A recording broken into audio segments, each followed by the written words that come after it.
Hi friends, আমি সৌম্যদীপ মাইতি। আপনারা সবাই দেখছেন আপনাদের প্রিয় Bangla YouTube channel Bangla all in one. প্রতিদিনের মতো আজকেও আমি একটা গুরুত্বপূর্ণ টপিক নিয়ে হাজির হয়েছি। আজকের টপিক এমএসসি পরীক্ষার রেজাল্ট তো প্রকাশিত হলো। যারা ইন্টারভিউ ডাক পেয়েছেন তাদেরকে অনেক শুভেচ্ছা জানাই। আপনাদের আগামী জীবন সুখের হোক, আপনারা চাকরিটা পাক এই কামনা করি। আর যারা পাস করতে পারেননি বা অল্পের জন্য লক্ষ্যভ্রষ্ট হয়েছেন তাদের এই মুহূর্তে করণীয় কী, একটা বিশাল বড় প্রশ্ন। যারা পাস করেছেন সবাই ফোন করে জানিয়েছেন, খুব ভালো কথা। অনেকে অল্পের জন্য পাস করতে পারেনি, তারাও ফোন করে কান্নাকাটি করেছেন। তো যাই হোক, হয়তো কিছু লোকের ভালো কিছু লোকের খারাপ। সত্যি কথা বলতে আমারও কষ্ট হয় সবার কথা শুনে, ঠিক আছে। তো মোটামুটি যারা ভালো তার জন্য খুব ভালো লাগছে। যারা আমাদের স্টুডেন্ট 9 জন পেয়েছে, কিন্তু অনেক স্টুডেন্ট 70-71-এ আটকে গেছে, কারণ কাট অফ 72-72 হয়েছে। তাদের জন্য কিন্তু খুব খারাপ লাগছে। তো অনেকেই বলেন একটু মোটিভেট করুন। মোটিভেট ব্যাপারটা কিছুই নয়, একদিন মোটিভেট থাকবেন, দুদিন পর ভুলে যাবেন। ব্যাপারটা হচ্ছে একটা রাস্তা আমরা দেখিয়ে দিচ্ছি, সেই রাস্তায় পথটাকে বেছে নিতে হবে, গাটাকে ফাঁসিয়ে দিতে হবে। আমি বলছি না যে কালকে যে বলেছিলাম 20% মধ্যে থাকুন। আপনি 20%-এর মধ্যে 10% যারা ভালো তাদের কথা বাদ দিন। আর যারা 10% আছে সেই স্রোতে গা ভাসিয়ে জীবনটাকে এগিয়ে নিয়ে যায়, অবশেষে পরীক্ষায় পাশ করে, আপনি সেই 10%-এর মধ্যে থাকার চেষ্টা করুন, তাহলেই হবে। এর বেশি আমি কিছু আশা করছি না। আর যারা ওই 10%-এর মধ্যে থাকতে চান, খুবই ভালো। এবার দেখুন, এই মুহূর্তে আপনাদের করণীয় কি? এত তাড়াতাড়ি আপনাদের দুঃখ কষ্টগুলো ভুলে গেলেন? এইভাবেই কি নিজেদের জীবনযুদ্ধে প্রতিনিয়ত হেরে যাবেন? আর কতদিন নিজেদের জীবনটাকে এইভাবে শেষ করবেন? হয় সামনের এসএলএসটি পরীক্ষাটাকে টার্গেট করুন, নয়তো মিথ্যা আশা নিয়ে বেঁচে থাকুন। Choice is yours. ব্যাপারটা বুঝে বলি। পরীক্ষা যখনই হয় তখনই সবার হুঁশ ফেরে। আবার পরীক্ষা যখন শেষ হয় সবার ঘুমিয়ে পড়ে। সবার কথা বলছি না আমি, ওই 60% স্টুডেন্টের কথা বলছি, কালকে ভাগ করেছিলাম। তো আবার যখন রেজাল্ট বাড়ায় আবার কান্নাকাটি করে, আবার রেজাল্ট শেষ হয়ে গেলে আবার তারা ঘুমিয়ে পড়ে। এইভাবে 60% ছেলেমেয়ের জীবন শেষ হয়ে যায়। তো নিশ্চয়ই আপনারা তার মধ্যে হতে চাইবেন না। তাই আপনারা এখন থেকেই ঘুম থেকে উঠুন। আমি বলছি 1 বছর হাতে আছে আপনাদের। ওকে, তো আমি 60% বাদ দিলাম। বাকি 20% কি? বাকি 20% ওরা চলছে তো চলছে, এই কাজ সেই কাজ সব কিছু, সংসার কাজ, দায়িত্ব সামলাচ্ছে, কিন্তু একটা মিথ্যা প্রতিশ্রুতি দেয় যে আমি পড়ছি, কিন্তু আদৌ পড়ে না। ওই দিনে 1-2 ঘন্টা পড়ে, 2 ঘন্টায় হবে না, 4 ঘন্টা, মোটামুটি 6 ঘন্টা তো খুবই ভালো, 4 ঘন্টা করতে হবে। তো তারা কেউ হাউস ওয়াইফ, কেউ আবার বিভিন্ন জায়গায় পড়ান, পার্ট টাইমার করেন। তো অসুবিধা নেই, কিন্তু তারা সময় পান না। এইভাবে অল্প টাকার বিনিময়ে সবাইকে ইনকাম করতে হবে, কিন্তু এইভাবে তারা সময় পায় না। পড়াশোনা এখানেই শেষ হয়ে যায়, শুধুমাত্র বয়সটা বৃদ্ধি পায়। তো এইভাবে 20% চলে গেল। আর লাস্ট 20% কি, যেটা আপনাকে থাকতে হবে। কি করে বাঁচতে হবে? যে আপনারা যারা 69, 70 বা 65+ স্কোর করেছেন, তারা কিন্তু ভেঙে পড়েছেন। হয়তো আজকের দিনটা মনে রাখবেন, কালকে দিনটা মনে রাখবেন, পরশু দিন থেকে ভুলে যাবেন। আমি চাইছি না যেন সেটা হয়। আমি চাইছি আপনারা কিন্তু এই কথাগুলো মন দিয়ে শুনুন।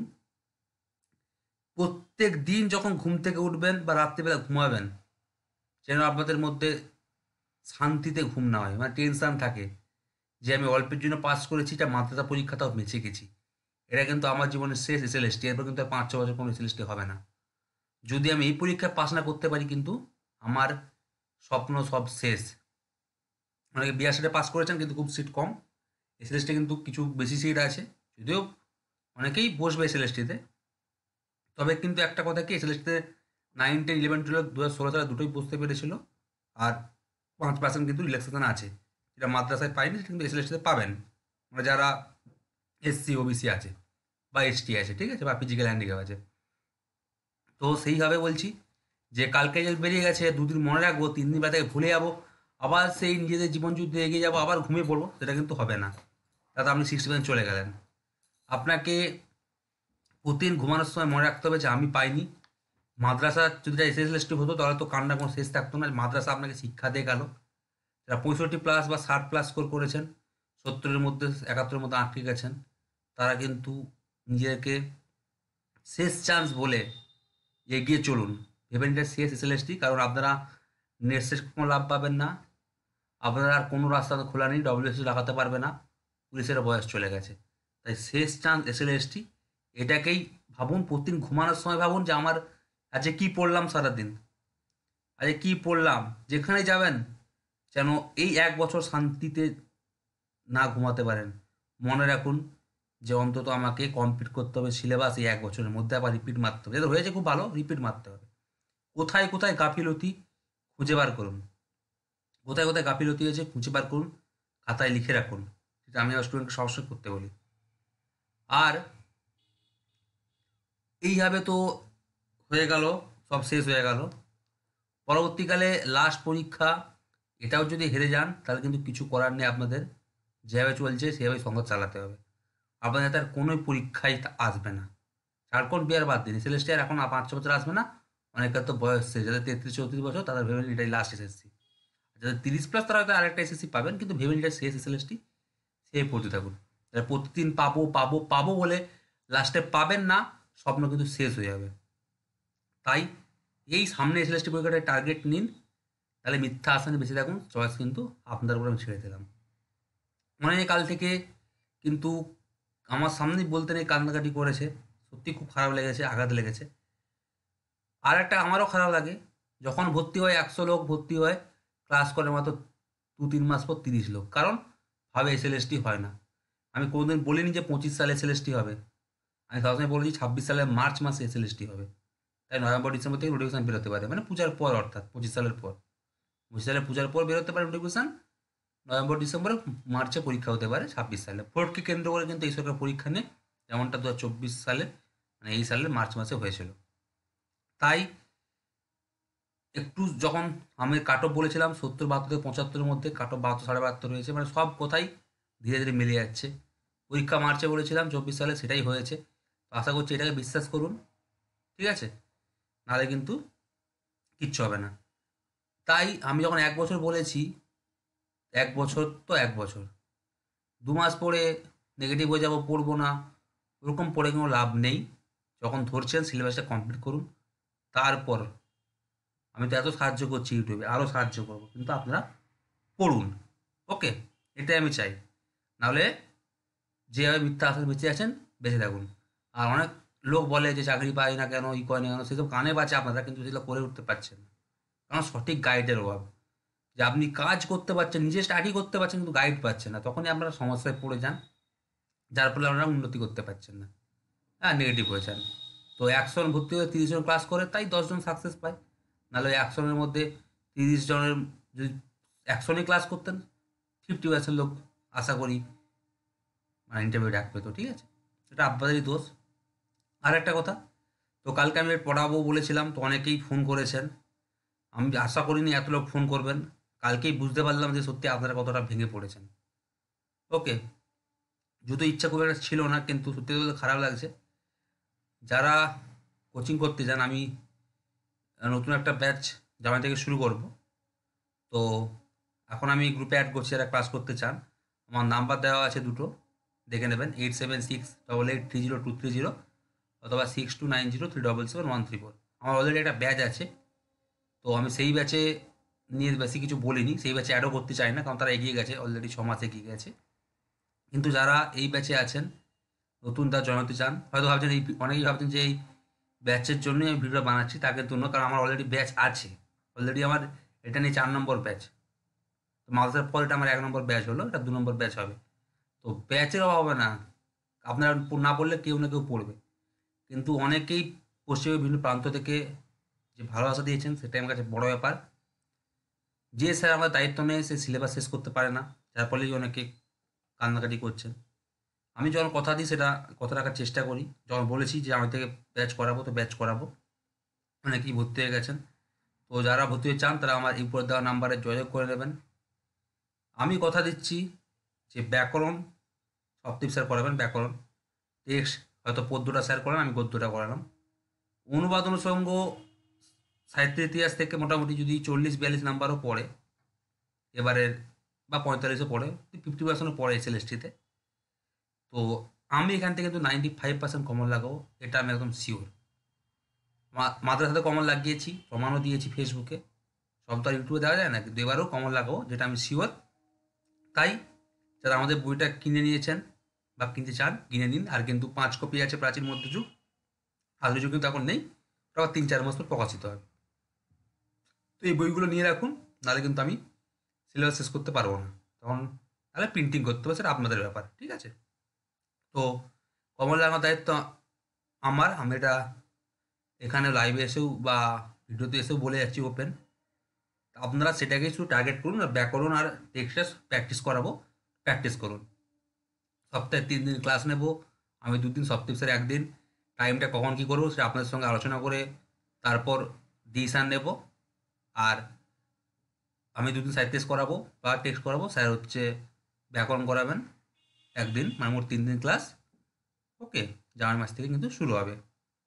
এবার কেউ পড়তে পারেন সেটা আপনাদের ব্যাপার, না পড়তে সেটা আপনাদের ব্যাপার। আমরা ব্যাচ শুরু করবো, অনেকে বলছিলেন, অনেকে 3-4 মাস ধরেই বলছেন ব্যাচ করান ব্যাচ করান, আমি তাদেরকে পুরোনো ব্যাচে অ্যাড করেছি, এবার তাদের কিন্তু নতুন ব্যাচে অ্যাড করে দেবো। আর যারা জয়েন হতে চান তাদের নতুন ব্যাচে অ্যাড করবে, একদম নতুন ফ্রেশ ব্যাচ হবে। এটাই কিন্তু আমার শেষ ব্যাচ পরীক্ষার আগে, কারণ এরপর কিন্তু যতই রিকোয়েস্ট করুন আর ব্যাচ খুলবো না, এমনিতে ইচ্ছা ছিল না, অনেকের খারাপ লেগে, তো আপনারা মানসিকতা নিয়েছেন। হ্যাঁ, তবে একটা শর্ত, যারা ব্যাচে জয়েন হতে চান আমার কিছু শর্ত আছে, শর্তগুলো আগে দেখুন, ভালো লাগলে ভর্তি হবে, না হলে ভর্তি হওয়ার দরকার নেই। আপনাদের কিন্তু সময় মতোই আমি ব্যাচে মানে ডেট দেবো, আগে আলোচনা করবো, গ্রুপে অ্যাড করবো, তারপর ডেট দেবো। 1 নম্বর, আমি বলেছি 1 বছর আগে এসএলএসটি হবে না, তো খুব কম চান্স আছে, হলে হতে পারে কিন্তু খুব কম চান্স আছে। তাই যদি পড়েন 1 বছরের জন্য পড়বেন সেই ভেবে আসুন। 2 নম্বর, যদি দিনে 4 ঘন্টা পড়তে পারেন, 6 ঘন্টা বাদ দাবি 4 ঘন্টা পড়তে পারেন, তবেই হবে, তাহলেই ভর্তি হন, না হলে ভর্তি হওয়ার দরকার নেই। 3 নম্বর, আমি যা বলবো সেটা যদি মানতে পারেন তবেই চলুন, আমি গাইড করব, আমি এগিয়ে নিয়ে যাবো, আমি প্র্যাকটিস করাবো। সপ্তাহে 2টো করে অনলাইন মক টেস্ট নেবো, পরীক্ষা দেবেন কন্টিনিউ, মাসিক পরীক্ষা নয়, মাঝে মাঝে একটা করে সাহিত্য পরীক্ষা হবে বা টেক্সট পরীক্ষা হবে, একটা করে ব্যাকরণ পরীক্ষা হবে, সপ্তাহে 2টো করে পরীক্ষা হবে। মাঝে যা মাসিক পরীক্ষা হবে, 70% পরীক্ষা হবে লিঙ্কের মাধ্যমে, আর 30% পরীক্ষা হবে ওয়েমার্কশিটের মাধ্যমে, যাতে আয় ভুল না হয়। আজকে একজন ফোন করেছিল, 71.5 পেয়েছে, 74.5 পেয়েছে, 2টা প্রশ্ন তাকে সে ভুল করে গোল গোল করে দিয়ে এসছে। তো ওয়েমার্কশিট যেন একটা খুব গুরুত্বপূর্ণ ব্যাপার, তার 30% পরীক্ষা ওয়েমার্কশিটের মাধ্যমে নেব, আমি একটা ওয়েমার্কশিট দিয়ে দেবো, আপনারা একটা প্রিন্টিং করে 30 কপি জেরক্স করে নেবেন, তার কম খরচা হবে, সব প্রসেস বলে দেবো। 4 নম্বর শর্ত, মাঝে মাঝে আমি যখন পরীক্ষা নেব কিন্তু ক্লাসও নেব, মাঝে মাঝে আমি কিন্তু পড়া ধরবো, যদি সেই পড়া নিয়মিত বা কন্টিনিউ পড়তে পারেন, পড়া দিতে পারেন, তাহলে ভর্তি হন, চাপে থাকুন, নাহলে পড়ার দরকার নেই, আপনার দায়িত্ব যে স্যার নিতে পারবেন, শুধু পড়া দিয়ে ভুলে যাবে, টাকার জন্য পড়াবে, সেখানে ভর্তি হতে পারেন, আমার কোনো আপত্তি নেই। 5 নম্বর লাস্ট শর্ত, আপনারা যখন পড়বেন সিরিয়াস পড়বেন, ওই নাটক করে 60%-এর মধ্যে বা আরও 80%-এর মধ্যে পড়বেন না। জীবনটা এগিয়ে যাচ্ছে, এগিয়ে নিয়ে যান, সবাই সংসারে কাজ আছে, 4 ঘন্টা পড়বেন তো মন দিয়ে পড়বেন, আর পরীক্ষা দেবেন, কন্টিনিউ ক্লাস করবেন, লাইভ ক্লাস আশায় ক্লাস করবেন, খুব সমস্যা হলে তখন রেকর্ডিং ক্লাস আমরা দেবো, না লাইভ ক্লাসে আশায় ক্লাস করবেন। ওই 100 জনের মধ্যে 30 জন ক্লাস করবে, 70 জন ক্লাস করবে না, রেকর্ডিং ক্লাস করবে, ওতে কোনো লাভ নেই। 1-2 লোক পাস করতে পারে ভালো ছিল, বাকি পাস করতে পারবে না।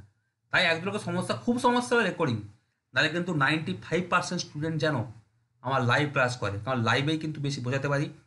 আর সব কথা যেগুলো আমি বলে দেবো আমাদের বই থেকে, তার বাইরে যদি পড়ে আমাকে বলবেন, পুরো বুঝিয়ে দেবো ভালো করে, সিলেবাস পড়া থেকে শুরু করবো, একদম ভালো করে বুঝিয়ে দেবো। 95% কমন লাগানোর দায়িত্ব কিন্তু আমার উপর ছেড়ে দিন। 3-4টা প্রশ্ন পার থেকে পড়ে প্রতিবার, এবারও পড়বে, বাকি আমি ইয়ে দেবো। যদি এই শর্ত মেনে রাখতে পারেন, যদি এই বিশ্বাস আমার উপর রাখতে পারেন, তাহলে ভর্তি হন, না হলে আপনার যেখানে ইচ্ছে চলে যেতে পারেন, আমার কোনো আপত্তি নেই, ঠিক আছে।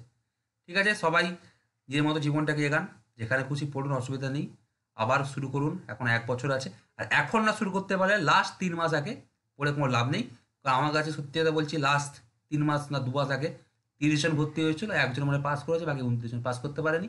তাই লাস্ট 3 মাস খুব ভালো ছাত্র ছাড়া পড়ে কোনো প্রাইমারি সিলেবাস শেষ হয় না, বাংলা সিলেবাস দূরের কথা।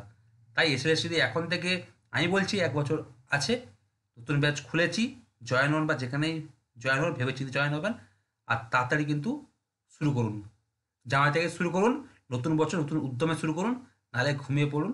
হুম পরের আবার 5-6 বছর পর ঘুম থেকে উঠবেন, তখন এসএলএসটি হয়ে যাবে, বা 2-3 মাস আগে ঘুম থেকে উঠবেন, তখন কোনো লাভ হবে না। ঠিক আছে, সবাই ভালো থাকবেন, ধন্যবাদ, সবার সাফল্য কামনা করি।